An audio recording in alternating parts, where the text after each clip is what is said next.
You have to understand the correlation of douchebags in which they actually place into their context their ability to put themselves in the ideation of what they must have. There is a requisition.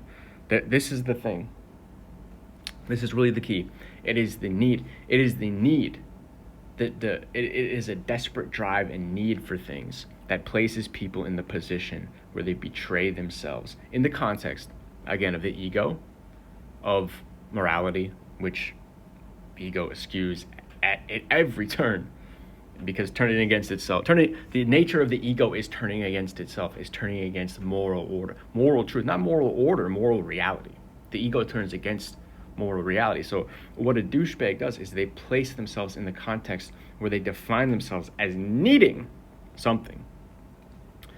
It's a needing. There's a neediness to it. The neediness. This is what you must have. It's not that people are going around taking. It's that they're going around needing. It's not that everything's about them. It's that they need. Needing something is a very dangerous habit and behavior. You see this with women a lot too, because women are desperately at the behest of society, men, economics, etc. They don't really have agency in the same way. Some do, not necessarily. I'm talking about like historically or whatever. If it doesn't apply to you, that's fine. But they need to be provided for, and that's a bad position to be in, because it turns you away from the truth. It turns you away from what is real, because to have a need on earth is to forego the eternal truth of your nature. You don't need anything. That's not to say this isn't a poverty porn, or I'm not elevating ideas of voluntary. I'm not elevating ideas of like glorifying poverty or glorifying having nothing. I'm not saying that. What I'm saying is that to need something is to, first of all, it makes you is to be weak, because you are not with the full power of what is true. Because the truth is that you don't need anything. You actually don't need anything. That's not now. If you're then you're gonna say, well, you need food, you need material, you need comfort. There's this Pavlov's 7 needs of human behavior, or whatever the fuck that guy was up to. Pavlov, he was training dogs, then he went to humans. You can't do both. Aside from that, the point is that considering needing something puts you at the behest of those who might give it to you. Now, self-sufficiency in its own right has a righteousness, but still to say that you need is to say that you are in a position of weakness. It's a natural position of weakness to exist, because we exist at the behest of the threat of death. But in the truth, this is actually an illusion. The threat of death is an illusion due to your eternal nature. Now, at this point, I always have to stop and say, people will take that as nihilistic. I fucking hate the word nihilistic, but they will see it as degrading the natural, or saying it's not I'm not saying that in resentment. I'm not saying that life doesn't matter. I'm saying it does matter. I'm saying everything does matter so much that it's fucking everything.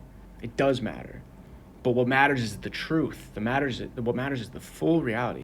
What matters is the full reality of the form. What matters is the truth. What matters is your eternal nature. Now, that's not to say to go lay down in a ditch and die somewhere. Your eternal, the truth is your eternal nature includes your life on this planet. It's included. It's not neglected. I'm not saying that actually the eternal nature, the eternal form needs you. It needs you to complete itself. Without you, it also doesn't have itself. So it coincidentally needs you as well. You actually are called to do what you are called to do. So it's not to say to go do nothing, or be lazy, or starve, or be depressed, but it's also to say you don't need anything. You don't need anything. You already have everything that you need. Telling you that is the reality. Now, is that what people feel when they're starving? Is that what people feel when they are in pain? I would guess not. But that's a spiritual failure. And it's hard, it's harsh to say. It's so harsh to say. And again, this truth is almost immediately there's two strokes of it. One, the elite classes use it to justify putting people into suffering. And there's a paradoxical aspect of all of this, which is like, it's true, but at the same time, we exist in a state of pain because we are experiencing it as distinct from what is true. The second part of it, returning to that, is that people who are living in a state of poverty, they take it as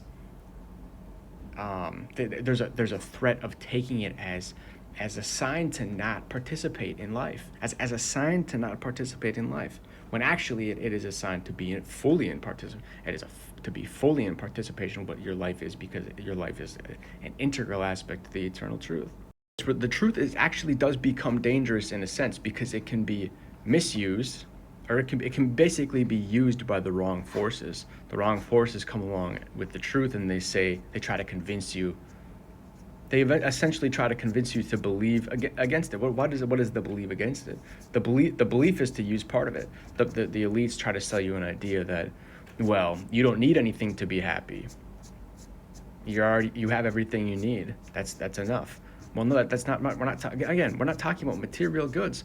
We're talking about the nature of the fullness of the truth. That when you're with that, you have everything you need. Not when you're living in a hovel because the local authorities have starved every economic opportunity you ever could have had. That's not the same thing as being. If you're sitting in that situation and the eternal truth includes but this is, again, it's paradoxical because every aspect of the experience is valid, but we see it in the context of it being perturbated towards some motivation.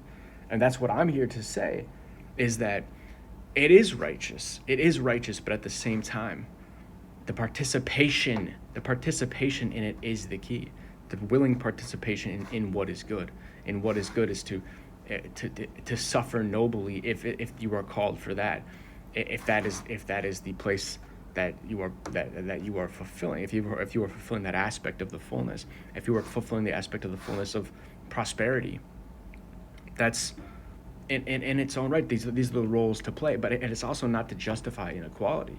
It's to urge the individual to participate in the truth, to participate in what is righteous, and not to fall for people misusing aspects of the truth to sell you on something. That's when people start needing something. You think you need something because someone sold you an idea of it. Well, that's your spiritual failures. That's just